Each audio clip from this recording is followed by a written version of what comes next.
Welcome back नाज़रीन। Drama serial बेरंग जो हम टीवी का मकबूल तरीन ड्रामा है, इसके आने वाले एपिसोड में एक बार फिर आप देखेंगे कि आइनी बहुत ही गुस्से में एमल के पास आती है। एमल से बात करती है कि एमल, क्यों मेरी ज़िंदगी बर्बाद करना चाहती हो? तुम तो मेरी बहन हो, लेकिन फिर भी तुम इस घर में मेरी दुश्मन बन के रह रही हो। ये बात सुनकर एमल कहती है कि आइनी, तुम बता दो कि मम्मा और बाबा को कि तुम्हारा अफनान के साथ किसी किस्म का कोई तल्लक नहीं। आगे से आइनी कहती है, हाँ, मेरा अफनान के साथ किसी किस्म का कोई तल्लक नहीं। मैं अफनान से नफरत करती हूँ और अफनान से कभी भी किसी किस्म का तल्लक और रिश्ता कायम नहीं करना चाहती। ये बात सुनकर एमल कहती है कि मैं जानती हूँ कि अफनान को तुम किस तरह अपने चक्कर में फंसा रही हो। ये बात सुनकर आगे से आईनी कहती है कि ऐसे घटिया और बेहूदा इल्ज़ाम मुझ पर कैसे लगा सकती हो। आगे से आईनी बहुत ही गुस्से में हो जाती है, कहती है कि एमल, क्या अपनी बहन की इतनी इज्जत नहीं कर सकती? ये बात सुनकर एमल कहती है कि मैं नहीं चाहती कि जब तक तुम इस घर में रहोगी मेरी किसी भी किस्म की कोई इज्जत नहीं की जाएगी। तुम्हारा जब बच्चा होगा तो तुम्हें बहुत ज़्यादा इज्जत दी गई, तुम्हें इज्जत एहतराम इस घर में दिया गया। मुझे आज तक इतना इज्जत और एहतराम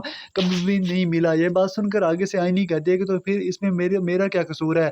मैंने तो तुम्हारे लिए जो कुछ हो सका मैंने किया। मैंने मेरोज से शादी की सिर्फ़ तुम्हारे लिए, क्योंकि तुम्हारा घर खराब ना हो सके। आगे से एमल बहुत ही गुस्से में हो जाती है। एमल कहती है कि आईनी, मेरे से आगे ऊँचा ना बोलो, मैं तुम्हें इस घर से निकाल के ही रहूँगी। मैं नहीं चाहती कि तुम इस घर में रहो और कभी भी मैं अफ़नान की शादी तुमसे नहीं होने दूँगी, क्योंकि अगर तुम इस घर में आई तो मेरी इज़्ज़त ख़राब हो जाएगी। ये बात सुनकर आईनी बहुत ही गुस्से में हो जाती है, कहती है कि आप मम्मा और पापा को ऐसी बातें क्यों बता रही हैं जो आज तक मैंने की नहीं। आगे से आईनी बहुत ही गुस्से में जाती है कि आईनी कहती है कि अब तुम मेरे खिलाफ बात करके देखो, मैं भी तुम्हें ऐसा सबक सिखाऊँगी कि तुम भी पूरी ज़िंदगी याद करोगी। अगले सीन में आप ये भी देखने वाले हैं, अफनान अब इस बात का फैसला कर लेता है कि वो दुल्ताना के पास जाता है। दुल्ताना से बात करता है कि दुल्ताना आंटी, अब मैं नहीं चाहता कि आप और आयमा इस घर में रहो। मैं चाहता हूँ कि आप अपना सामान और पैक करें और यहाँ से चली जाएँ। दुल्ताना कहती है कि बेटा, ऐसी बातें क्यों कर रहे हो? ये हमारा घर है और हमारी बहन ने इसे घर को हमें बुलाया था। ये बात सुनकर आगे से अफ़नान कहता है कि अब आपकी बहन का बेटा अफ़नान आपको कह रहा है कि आप इस घर से अपना सामान लेके चली जाएँ। ये बात सुनकर आगे से दुल्ताना कहती है कि बेटा, ऐसा हमारे साथ मत करो, क्योंकि अगर जब फ़ैखरा बेगम यहाँ आ जाएगी तो हम चली जाएँगी। लेकिन आगे से अफ़नान कहता है कि वो आए या ना आए, मैं अब अम्मी का इंतज़ार नहीं कर सकता। आपने मेरे जीना हराम करके रख दिया, आपने मेरी ज़िंदगी अजीरन बना के रख दिया। ये बात सुनकर दुल्ताना कहती है, इसमें हमने क्या किया? जो तुम्हारे सच्ची बातें हम तो वही बता रहे हैं फ़ाखरा बेगम को। अफ़नान बहुत ही गुस्से में होता है, कहता है कि आप लोगों को इस घर से निकलना ही पड़ेगा।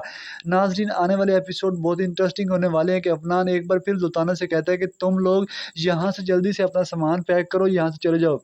वरना ये ना हो कि मैं आप लोगों को धक्के दे के यहाँ से निकालूँ। ये बात सुनकर आगे से दुल्ताना कहती है कि तुम मुझे धक्के दे के नहीं निकाल सकते, क्योंकि जब तक फ़ाखरा बेगम यहाँ नहीं आएगी, मेरी बहन जब तक मुझे नहीं कहेगी कि तो मैं इस घर से नहीं जाऊँगी।